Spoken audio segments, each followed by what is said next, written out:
जय हिंद साथियों, आप लोग कैसे हैं? बिल्कुल मस्त होंगे, पढ़ाई भी कर रहे होंगे। तो आज हम लोग पढ़ने वाले ग्रामर के टॉपिक बहुत अच्छे हैं, जो कि उच्चारण स्थान, वर्णों का उच्चारण हम समझेंगे आज। और एक एक चीज को सही से डिटेल से समझेंगे, ताकि आप लोग का समझने में कोई परेशानी ना हो, आप लोग का बिल्कुल एक बेहतर ढंग से समझ में आ सके। तो सबसे पहले हम लोग हेडिंग देते हैं उच्चारण स्थान। ग्रामर का बहुत अच्छा टॉपिक है उच्चारण स्थान। क्या है उच्चारण स्थान? क्या है उच्चारण स्थान? वर्णों का उच्चारण स्थान लिख देते हैं हेडिंग में। वर्णों का वर्णों का उच्चारण स्थान, यानी कि आप लोग को समझ में आ रहा होगा। यानी कि जो आप का बोलते, ख बोलते, च बोले, आ ई सब सारे जो होते हैं, आपको मुख्य रूप से क्या क्या से उच्चारित होता है वर्ण, वो सभी लोग हम लोग एक एक डिटेल से समझेंगे। आप लोग का बिल्कुल समझ में आएगा। आप लोग वीडियो बने रहिए, ताकि एक एक चीज को आप लोग को समझ में आए और हम भी एक अच्छे तरीका से समझाने में सफल हो सके। तो आप लोग वीडियो बने रहिए। सबसे पहले क्या लिखा है हेडिंग में? वर्णों का उच्चारण स्थान। क्या लिखा? वर्णों का उच्चारण स्थान। वर्ण कौन कौन से होते हैं? क हो गया, ख हो गया, च हो गया, यानी कि कवर्ग वाला हो गया। चवर्ग हो गया, चवर्ग मतलब होती है च छ ज झ इया। टवर्ग हो गया, तवर्ग हो गया, पवर्ग हो गया। ये सब सारी सारी जो होती है वर्ण, ये सभी के सभी काची से उच्चारण स्थान होता है। वो सभी हम लोग अच्छे से समझेंगे और आप लोग को बिल्कुल समझ में आएगा। तो आप लोग वीडियो में बने रहिएगा। तो सबसे पहले डालते हैं वर्णों का उच्चारण स्थान तो हो गया। तो मुख्य रूप से वर्ण 6 जगह से उच्चारित होती है। कितना जगह से होती है? 6 जगह से। वर्णों का उच्चारण स्थान कितनी जगह से होती है? मुख्य रूप से 6 जगह होती है। पहला हो गया कंठ, दूसरा हो गया तालु, तीसरा हो गया मूर्धा, चौथा हो गया दंत, और पांचवा आपका हो गया ओष्ठ, और छठा हो गया क्या? नासिक। क्या हो गया आपका? नासिक। आई होप कि आप लोग समझ में आ गया। मुख्य रूप से वर्ण उच्चारण स्थान कितने होते हैं? 6 होते हैं। 6 जगह से क्या होती है आपका? वर्ण का उच्चारण स्थान होता है। पहला क्या बोला? कंठ, तालु, मूर्धा, दंत, ओष्ठ, और क्या? नासिक। क्या हो गया? नासिक। तो सबसे पहले इसका नोट कर लेते हैं। वर्ण मुख्य रूप से छह छह जगहों से उच्चारित उच्चारित होती है। कितनी जगह से होती है? 6 जगह से उच्चारित होती है। पहला क्या होता है? पहला आपका हो गया कंठ, और दूसरा क्या हो गया? तालु, और तीसरा में आपका हो गया क्या? मूर्धा, और चौथा में क्या हो गया आपका? दंत, और पांचवा आपका क्या हो गया? ओष्ठ, और छठा में आपका क्या हो गया? नासिक। नासिक मतलब नाक। क्या हो गया? नासिक मतलब नाक हो गया। यानी कि जो वर्ण होते हैं आपको देखने को मिलता है, कवर्ग, चवर्ग, टवर्ग, पवर्ग और तवर्ग, ये सब सारे के सारे जो मिलता है, आ ई सब मिलता है, सारे के सारे वो सभी वर्ण मुख्य रूप से 6 जगह से उच्चारित होते हैं। पहला हो गया आपका कंठ हो गया, दूसरा हो गया तालु हो गया, और तीसरा में हो गया आपका मूर्धा हो गया, और चौथा में आपका हो गया दंत, और पांचवा में क्या हो गया आपका? ओष्ठ, और छठा में क्या होती है? नासिक होती है। नासिक मतलब नाक से होती है। तो आप लोग को समझ में आ गया होगा। कोई पूछेगा वर्ण के मुख्य रूप से कितने जगह से उच्चारित होती है, तो आपको बोलना वर्ण मुख्य रूप से 6 जगह से क्या होती है? उच्चारित होती है। पहला कंठ, दूसरा तालु, तीसरा मूर्धा, चौथा दंत, पांचवा ओष्ठ, और छठा में नासिक। क्या होती है? नासिक। तब चलते हैं कर्ण से कौन कौन सी वर्ण उच्चारित होती है, तालु से कौन कौन से वर्ण को उच्चारित होता है, और मूर्धा से कौन कौन से उच्चारित होता है, दंत से कौन कौन से वर्ण उच्चारित होती है, और ओष्ठ से कौन कौन से वर्ण उच्चारित होती है, और छठा में क्या होती है आपका? नाक से कौन कौन से वर्ण उच्चारित होती है। तो ये सभी को हम लोग डिटेल से समझेंगे और अच्छे से समझेंगे। तो सबसे पहले लिखेंगे हम लोग कर्ण से उच्चारित होने वाला वर्ण। क्या लिखेंगे? कंठ से उच्चारित होने वाला वर्ण। क्या उच्चारित होने वाला? वर्ण। कंठ से उच्चारित होने वाला वर्ण। तो कंठ से उच्चारित होने वाला वर्ण मुख्य रूप से आपका क्या होती है? आ, आ, और आपका हो गया क्या? कवर्ग। और इसके अलावा आपका विसर्ग। क्या होती है? विसर्ग। और लास्ट में एक होता है क्या? हाँ होता है। क्या होता है? हाँ। तो आई होप कि आप लोग यहाँ तक समझ में आ गया होगा। कोई पूछेगा कंठ से उच्चारित होने वाला वर्ण कौन कौन सी है, तो आपको बोलना है अ, कवर्ग, विसर्ग और क्या? हाँ, विसर्ग जो बोलते हैं आपको आई लिखते हैं तो दो बिंदी जो होती है उसी को क्या बोलते हैं? विसर्ग बोलते हैं। क्या बोलते हैं? विसर्ग। तो आई होप कि आप लोगों को यहाँ तक समझ में आ गया हो। कर्ण से उच्चारित होने वाला वर्ण कौन कौन सी है? आ है, आ है, कवर्ग है, विसर्ग है और क्या है? हाँ है। कवर्ग में जो 5 बुलेट अक्षर होते हैं, क हो गया, ख हो गया, ग हो गया, घ हो गया और अंगा, ये सभी के सभी वर्ण कहाँ से उच्चारित होती है? कर्ण से होती है। क्या होती है? कर्ण से होती है। आपसे पूछ देगा ख का उच्चारण स्थान किस में होता है? किससे होता है? तो ख किस में होता है? कवर्ग में होता है। तो कवर्ग कहाँ से उच्चारण स्थान होती है? कंठ से। तो आपको क्या बोल देना है? कंठ बोल देना है। क्या बोल देना है? कंठ बोल देना है। तो आई होप कि आप लोग यहाँ तक समझ में आ गया होगा। कर्ण एक बार फिर से रिपीट कर लेते हैं। कर्ण से उच्चारित होने वाला वर्ण कौन कौन से है? आ है, आ है, कवर्ग है और विसर्ग और क्या है? हाँ है। क्या है? हाँ है। तो आई होप कि आप लोग यहाँ तक समझ में आ गया होगा। अगला चलते हैं कि आपका है तालु। क्या है? तालु। तालु से उच्चारित होने वाला वर्ण क्या है? तालु से उच्चारित होने वाला वर्ण। तालु से उच्चारित होने वाला वर्ण आपका मुख्य रूप से क्या होती है? छोटा ई, बड़ा ई और चवार हो गया आपका। और इसके अलावा क्या होती है आपका?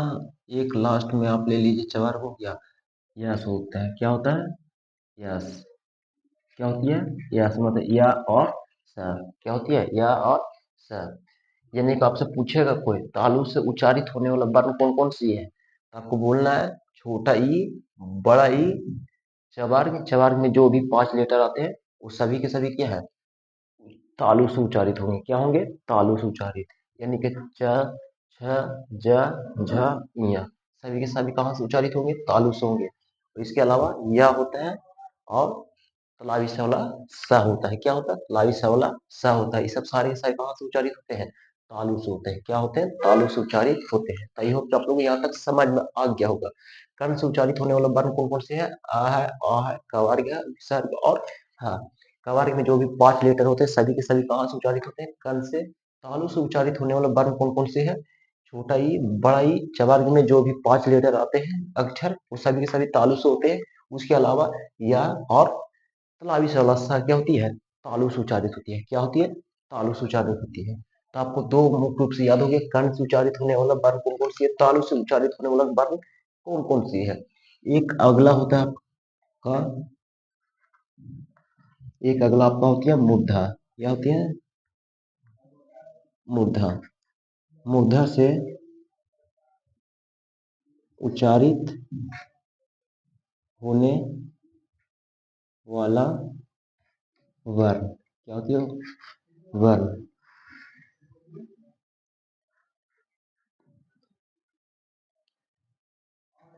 यानी कि मूर्धा से उच्चारित होने वाला वर्ण कौन कौन सी है? इसमें होता है क्या मुख्य रूप से? री होता है। क्या होती है? री। और टवर्ग होता है आपका। क्या होता है? टवर्ग।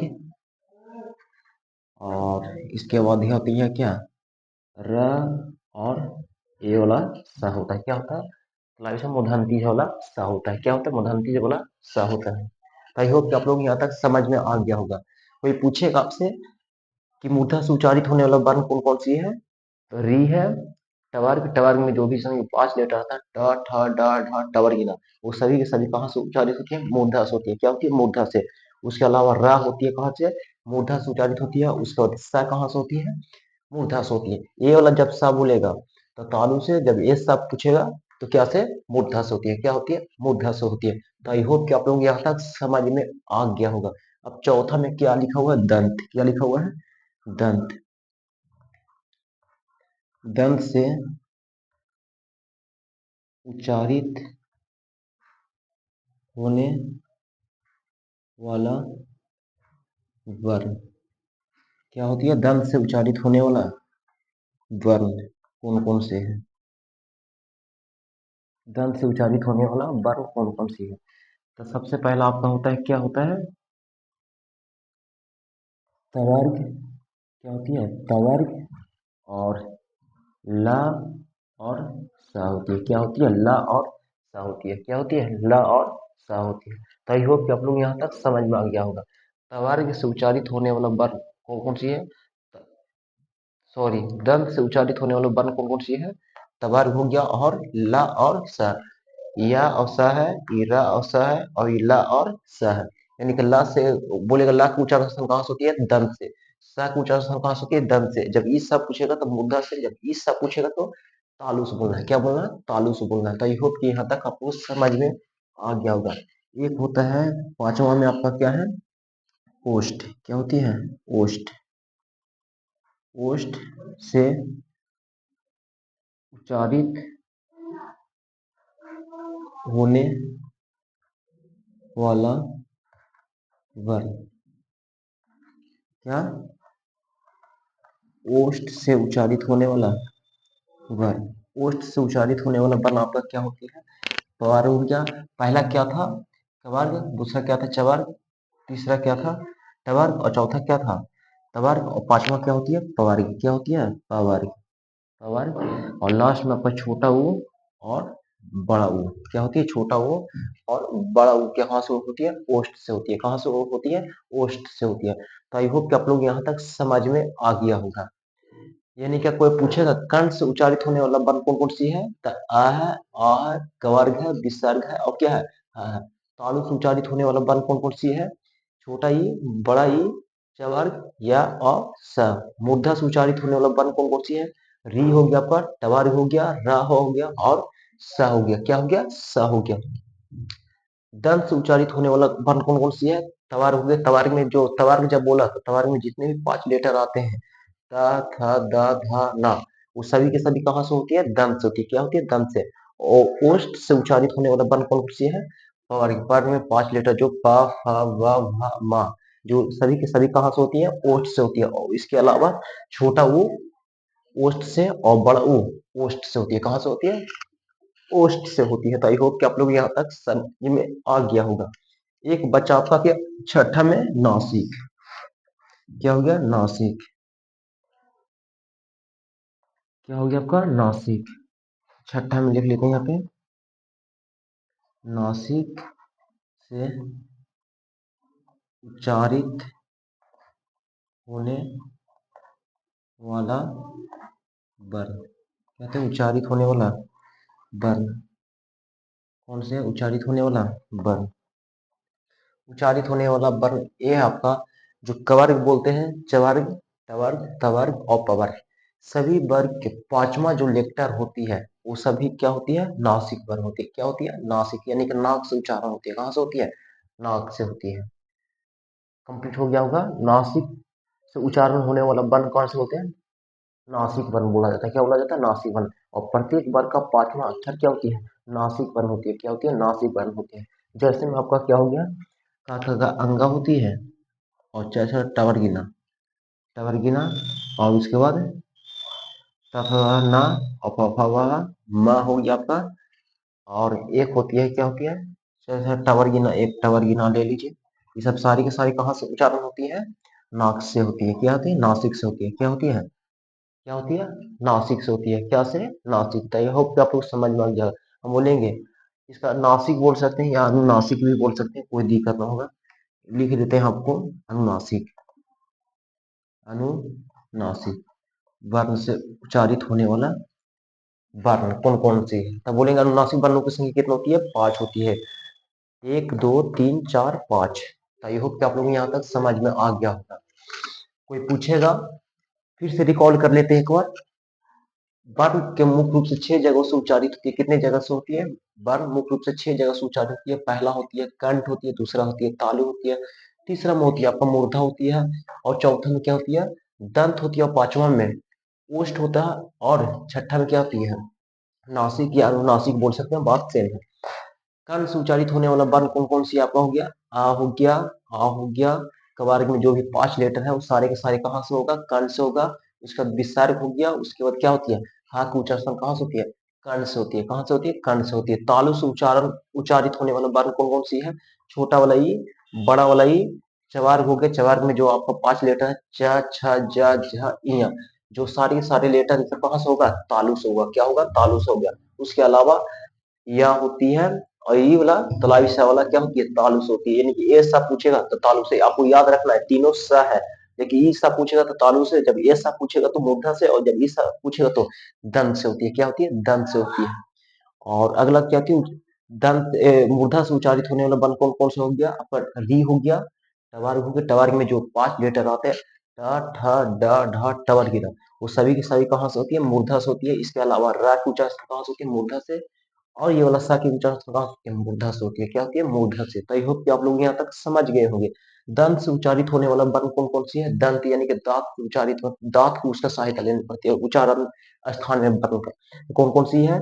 तवार्ग हो गया। तवार्ग में जो आपका 5 लेटर है त, थ, द, ध, न, ये सभी के सभी कहाँ से उच्चारित होती है? दंत से होती है। कहाँ से होती है? दंत से होती है। इसके अलावा आपका ला की उच्चारण कहाँ से होती है? दंत से। और एक होती है आपका सा की उच्चारण दंत से होती है। तो आई होप कि आप लोग यहाँ तक समझ गए होंगे। एक लास्ट में आपको बचा क्या? ओष्ठ से उच्चारण होने वाला क्या वर्ण? ओष्ठ मतलब ओष्ठ, लिप्स से उच्चारित होने वाला वर्ण कौन कौन सी है? तो पवार्ग हो गया। पवार्ग में आपका क्या होती है? 5 लेटर जो आता है सभी के सभी क्या होती है? ओष्ठ से, ओष्ठ से उच्चारित होती है। ओष्ठ में 5 लेटर कौन कौन सी पवार्ग में? प, फ, व, भ, म, ये सभी के सारे कहाँ से होती है? ओष्ठ से होती है। इसके अतिरिक्त छोटा वाला ऊ कहाँ से होती है? ओष्ठ से। और बड़ा वाला ऊ कहाँ से होती है? ओष्ठ से होती है। आई होप कि आप लोग यहाँ तक समझ गए होंगे। अगला क्या बोल रहे हैं? अनुनासिक से उच्चारित होने वाला वर्ण, यानी कि नाक से उच्चारित होने वाला वर्ण कौन कौन सी है? प्रत्येक वर्ग का 5वां अक्षर, यानी कि का खा गा घ, घ, 5वां जो अक्षर होती है वही होती है। ट ठ टावर गिना के 5वां अक्षर, उसके बाद ता थ ना का 5वां अक्षर, और मा के 5वां अक्षर, और टा ठ टावर गिना के क्या होती है? 5वां अक्षर। यानी कि सभी के 5वां अक्षर को क्या बोलते हैं? अनुनासिक वर्ण बोला जाता है। और अनुनासिक वर्णों की संख्या कितना होती है? 5 होती है। कितना होती है? 5 होती है। तो ये होप कि आप लोग यहाँ तक समझ गए होंगे। एक बात और थोड़ा थोड़ा बचती है, जो कि आपको यहाँ पे लिख देते हैं। ये कंठोष होती है आपका,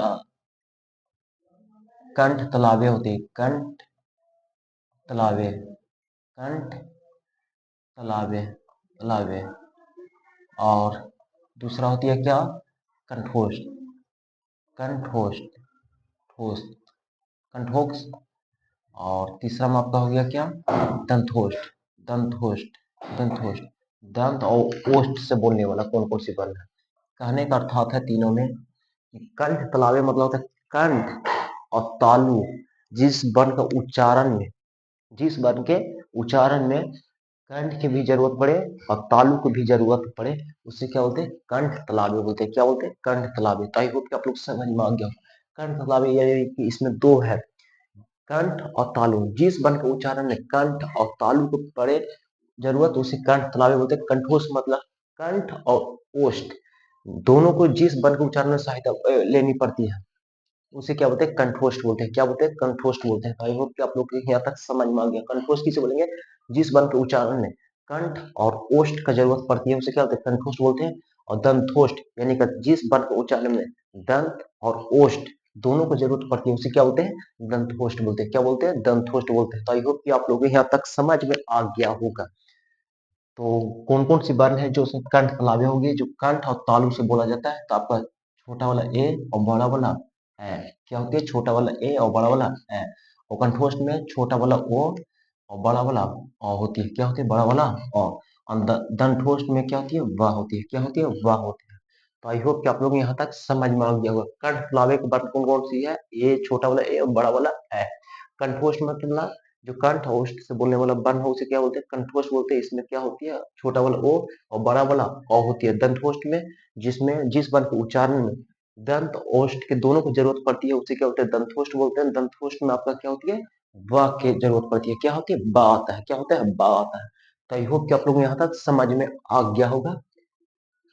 तो आप लोग को अगर एक बार में नहीं समझ में आता है तो दोबारा वीडियो देखिएगा, आप लोग को बिल्कुल समझ में आएगा। बहुत आसानी तरीके से बताए हैं सीक्वेंस में।